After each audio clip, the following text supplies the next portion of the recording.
माननीय सभापति महोदय, आपका बहुत बहुत आभार। आपने मुझे बजट 2025-26 पर बोलने का अवसर दिया।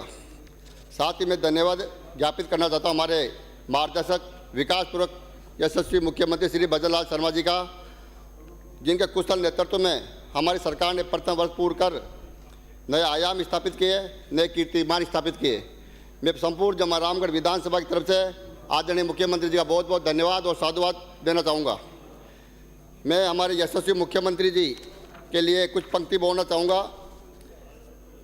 बिजलियाँ जब चमकती है तो आसमान बदल देती है, आंधियाँ जब चलती है तो दिन रात बदल देती है, धरती जब धड़कती है तो दिशाएं बदल देती है। जब भजनलाल सरकार ठान लेती है तो अपने राजस्थान की सूरत बदल देती है, राजस्थान की सूरत बदल देती है। मैं धन्यवाद देना चाहूँगा उप मुख्यमंत्री श्रीमती दिया कुमार जी का, जिन्होंने हमारी सरकार का दूसरा संपूर्ण बजट पेश किया, जिन्होंने पारदर्शी, आदर्श और संतुलित ग्रीन बजट पेश कर इस बात को सार्थक किया कि राजस्थान की अर्थव्यवस्था को 2030 तक $350 मिलियन तक ले जाकर हमारे भजनलाल सरकार प्रतिबद्ध है।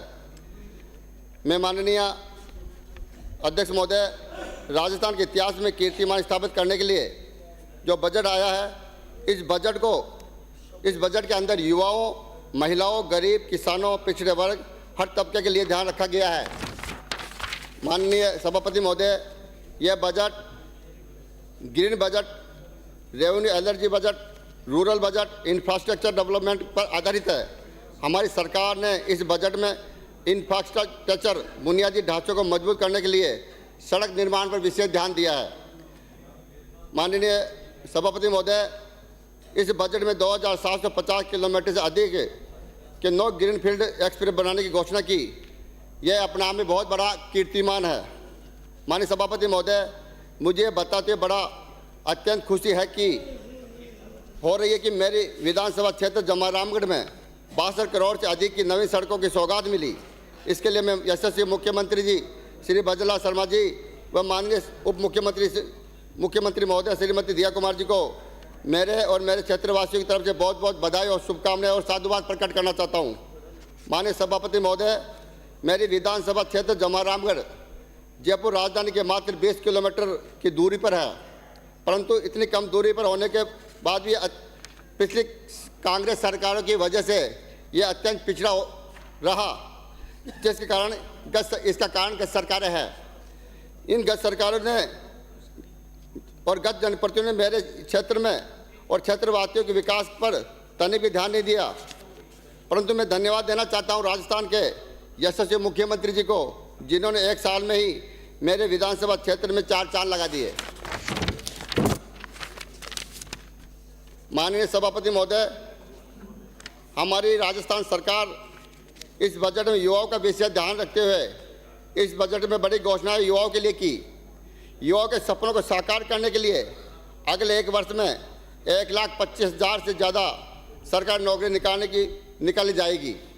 इसके अलावा प्राइवेट सेक्टर में भी 1.5 लाख से ज़्यादा नौकरियां युवाओं को दिलाई जाएगी। माननीय सभापति महोदय, मैं पिछली सरकार ने युवाओं के भविष्य के साथ जो खिलवाड़ किया था, पिछली सरकार ने युवाओं के प्रतियोगिता परीक्षा में हुए पेपर लीक, नकल की घटनाओं से नौजवानों के साथ विश्वासघात हुआ और नौजवानों का परीक्षा परिणाम से भरोसा उठ गया। सभापति महोदय, मुझे कहते हुए गर्व हो रहा है कि हमारे माननीय मुख्यमंत्री जी के नेतृत्व में हमारी सरकार ने कठोर निर्णय लेकर पेपर लीक और नकलचियों को गत सरकार में हुई भर्ती परीक्षाओं में हुए पेपर लीक के मामले में करीब 250 लोगों को गिरफ्तार किया तथा वर्तमान सरकार में आज एक भी भर्ती परीक्षा में पेपर लीक नहीं हुए, जिससे कोई भी भर्ती परीक्षा स्थगित नहीं हुई।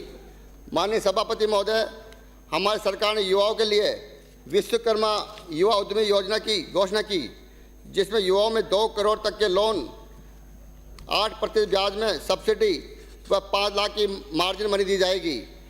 शिक्षा को ध्यान में रखते हुए प्रदेश में नवीन महाविद्यालय, नवीन ITI कॉलेज, नवीन संस्कृत महाविद्यालय, विद्यालयों का कर्मोन्नत, विद्यालयों के मरम्मत, नवीन भवन, अन्य बहुत सारी घोषणाएं की। ये अपने आप में बहुत बड़ा कीर्तिमान स्थापित है। माननीय सभापति महोदय, इस बजट में माननीय वित्त मंत्री महोदय ने किसानों और बुजुर्गों को भी ध्यान रखा गया। किसानों के लिए पीएम किसान निधि को बढ़ाकर 9,000 रुपये की घोषणा की गई। गेहूं के एमएसपी में 150 रुपये प्रति क्विंटल की बढ़ोतरी की गई। इसके अलावा 25,000 फार्म पाउंड, 50,000 सोलर पंप संयंत्र, 3,50,000 हेक्टेयर क्षेत्र में ड्रिप सिस्टम के लिए अनुदान किया गया। माननीय सभापति महोदय, यह सरकार किसानों की हितैषी है और किसानों के लिए हमेशा ध्यान रखती है। किसानों की फसल को नुकसान नहीं हो, उसके लिए तारबंदी के लिए भी 30,000 किलोमीटर से ज़्यादा तारबंदी के लिए अनुदान की घोषणा की गई। माननीय सभापति महोदय, हमारी बजला सरकार ने 1 वर्ष के कार्यकाल में 30 लाख किसानों की खेती बाड़ी की आवश्यकताओं की पूर्ति के लिए लगभग 16,000 करोड़ ब्याज मुक्त ऋण वितरण किया और अब इस आंकड़े को बढ़ाते हुए 25,000 करोड़ ब्याज मुक्त ऋण वितरण करने की घोषणा की है। यह बजला जी सरकार इसके लिए बहुत बहुत धन्यवाद और साधुवाद की पात्र है।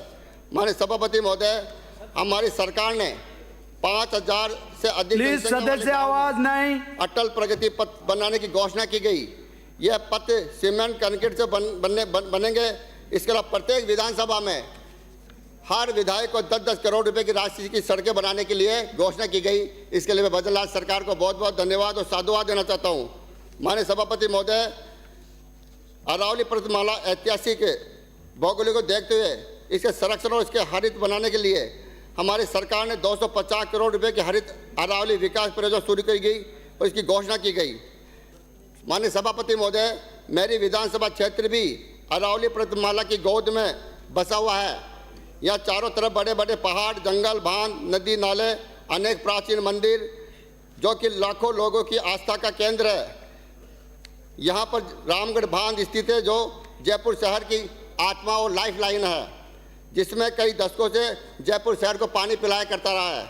मैं माननीय मुख्यमंत्री महोदय जी को साथ देश के यशस्वी प्रधानमंत्री श्री नरेंद्र मोदी जी और राजस्थान के भागीरथ श्री भजनलाल शर्मा जी का धन्यवाद देना चाहूँगा, जिन्होंने रामगढ़ बांध को राम जल सेतु लिंक परियोजना ERCP के प्रथम फेज में शामिल कर बांध के लिए 9,600 करोड़ रुपए पास किए और रामगढ़ बांध में पानी लाने के सपने को साकार किया। माननीय अध्यक्ष महोदय, माननीय सभापति महोदय, जैसा कि मैंने पूर्व में भी बताया है कि मेरा क्षेत्र अत्यंत पिछड़ा हुआ है। यह गत सरकारों ने मेरे विधानसभा क्षेत्र के विकास में ऊपर तनिक भी ध्यान नहीं दिया। मैं पुनः धन्यवाद ज्ञापित करना चाहता हूं आदरणीय मुख्यमंत्री महोदय, हमारे वित्त मंत्री महोदय, जिन्होंने गत बजट की भांति इस बजट में भी जम्मा रामगढ़ के विकास पर ध्यान दिया और बड़ी सड़कें, बड़े ग्रेड और अस्पतालों को कर्मोन्नत करने का काम किया। उप स्वास्थ्य केंद्रों को कर्मोन्नत किया, जिसकी घोषणा विधानसभा में हमारे वित्त मंत्री महोदय ने की। परंतु मैं आदरणीय मुख्यमंत्री जी और हमारे वित्त मंत्री जी से निवेदन करना चाहूँगा कि मेरे क्षेत्र में अभी विकास कार्य की बहुत कमी है। मेरे क्षेत्र में अभी भी शिक्षा, चिकित्सा क्षेत्र और पेयजल जैसे अनेक समस्याओं से जूझ रहा है। अनेक गाँवों में आज भी सड़क मार्गों के अभाव में पिछड़े हुए हैं। शिक्षा के लिए बालिकाओं को शहर जाना पड़ता है। जन मिशन योजना में पिछले सरकार के घोटाले के चलते असफल हो जाने की वजह से ग्रामीण क्षेत्र में पानी की समस्या है।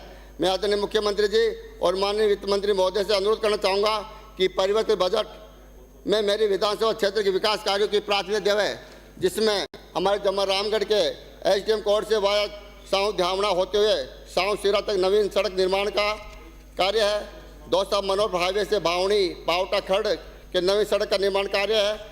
NH 148 जिसमें झीलपुरा और खरड़ा के ढाणी होती है मातासुला के नवी सड़क का कार्य है। और शिक्षा के क्षेत्र में हमारे जम्मा रामगढ़ में एक बालिका महाविद्यालय की बहुत ज़रूरत है तथा हमारे आस्था का केंद्र बाकी माता का मंदिर, जिसमें एक बड़ा रोप वे बन जाए तो हमारे लाखों लाखों लोग उस आस्था में आते हैं। इन्हें अतः सभापति महोदय, मैं पुनः इस ऐतिहासिक बजट के लिए मैं आदरणीय मुख्यमंत्री महोदय और हमारे वित्त मंत्री महोदय को बहुत बहुत धन्यवाद देना चाहता हूं और कुछ पंक्तियों के साथ बोलकर मैं अपना भाषण विराम दूंगा। हमारे हौसलों की इंतहा मत पूछिए साहिब, हमारे हौसलों की इंतहा मत पूछिए साहिब। बहुत दूर हो मंजिल मगर मंजिलों को पा लेंगे हम। हमारी बाजुओं में जोर हो और संकल्प हो मन में तो कलेजा चीर कर चट्टानों का भी रास्ता बना लेंगे हम, चट्टानों का रास्ता बना लेंगे हम। जय हिंद, श्री अर्जुन लाल जी।